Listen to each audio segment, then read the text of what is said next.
Hello everyone. Today I will be sharing some of my ideas for a Clair Obscur Expedition 33 Universes Beyond set for Magic the Gathering. Let's start off by looking at the Gommage. This sorcery has you choose a number between 0 and 99, and then exiles all creatures with mana value equal to or greater than the chosen number. This card represents the yearly event of all the people of a certain age in Lumiere disappearing into nothing, as the chroma is released from their bodies. The expeditions exist to stop the Paintress, who the people of Lumiere believe is responsible for the Gommage. So let's look at the first expeditioner, Gustav.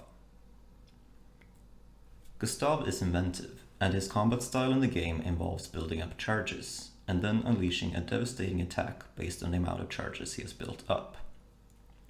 I thought I'd combine the inventor side of his character with his combat style, so whenever you cast an artifact spell, you get an amount of charge counters based on the mana spent on the spell, and then you can remove these charges to deal damage to any target equal to the amount of charges removed. I feel I would be remiss not to include his signature move Overcharge as a card. This is an extremely flexible burn spell that scales in power the more mana you invest in it. Now let's take a look at our second expeditioner, Lune. This was my favorite character to play with in the game. In combat, she builds up stains by using moves of different elements, and can then use them to power up her abilities. Her text box here is based on her Elemental Genesis move.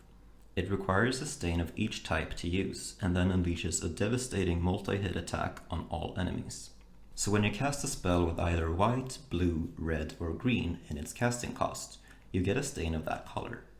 And when you have a stain of each type, you can release her Elemental Genesis move on attacking. Next up we have Mael. Her combat style is based on switching between different stances to get different benefits for your attacks. Each attack she makes puts her into a new stance. I struggled to capture this through existing magic mechanics, so I invented a new one called Stance. This ability makes you choose one of the stances printed on the card, and then the creature enters with the properties of that stance. This mechanic is a bit inspired by Prototype and cards like Corrupted Shapeshifter. What makes Mael different from other cards with stance is that she changes stance at the beginning of your combat, just like she changes stance in the game when she uses her different abilities. The last surviving member of the original Expedition 33 is Ciel. In combat, she gains sun and moon charges from her different abilities, and when she has both, she enters Twilight, which powers her up. In addition, she has a lot of buffing moves that amplify the power of your other characters. I thought these characteristics put together makes for an interesting card. So when you cast white spells, she gets sun counters, and when you cast black spells, she gets moon counters. Then, at the beginning of combat, if she has both, she can buff your team. As a general note about these characters, and magic design in general, there's obviously more to them than what is shown on these cards. But in the end, you have to condense their character to a few lines of text. The challenge is to make an interesting card that still makes the reader of it recognize the character in the card, not only through the visual representation in the art, but through its gameplay. Each expedition sets out knowing everyone who left prior has failed to bring down the Paintress, so they lay the trail for those who come after. Ceaselessly, year after year, a new expedition sets out, its members a year younger than those who left before. This is a very powerful concept in the game that I wanted to capture in a card. So here we have For Those Who Come After. This enchantment is intended to capture the endless churn of the expeditions, and the benefit they reap from the experiences of those that came before.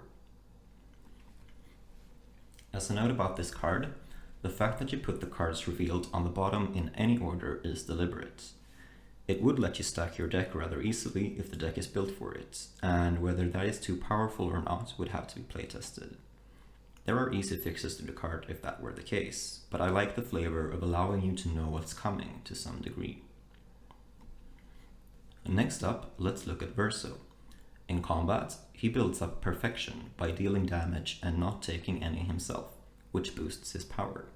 I once again couldn't find an elegant way to put this into a magic card, so I decided to focus on a different aspect of his character. As we learn, Verso allows Renoir to kill Gustave to further the shared agenda of taking down the Paintress, making sure that the original members of Expedition 33 don't give up along the way. If you have any ideas for how to capture Verso's perfection mechanic in Magic terms, please let me know in the comments. Moving on to our last playable character in the game, Monoko. Monoko collects the feet of his fallen opponents, which then let him take their shape and fight using their capabilities. In Magic terms, this is an ability you'd expect from Dimir, but Monoko is a very rule-coded character, so I've gone for breaking away from the color pie in this instance. Being a Gestural, Monoko can also return from the dead with his escape ability. Now, let's look at Aline and Renoir. Aline, the Paintress, lost her son and took refuge in one of his paintings in her grief. There she created a replica of her family, her son included. The people of Lumiere believe she is responsible for the Gamache, as each year she paints a new number on the monolith, and the people of that age disappear into nothing, their chroma released from their bodies. It is in fact Renoir, Aline's husband, who is responsible for the Gamache, as he works to wipe out the canvas his wife has lost herself in an attempt to bring her back to their reality. The number Aline paints on the monolith is a warning to the people of Lumiere, as her power wanes and Renoir can wipe out her oldest creations. So Aline's card creates copy tokens of non-token creatures that die under your control, that then get exiled when she leaves the battlefield. And Renoir exiles each creature your opponents control with the highest mana value among creatures your opponents control at the beginning of your end steps. Finally, I wanted to show you Tomorrow Comes, which specifically references the second return to Lumiere. This moment in the game was rather inspiring, and I instantly knew that this card simply had to be made. I wanted to highlight the first paragraph of this card.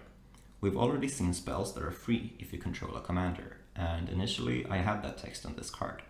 However, free spells are already very powerful in virtue of being free, and since this spell has the potential to really swing games, both offensively and defensively, I decided to only make it a discount rather than free.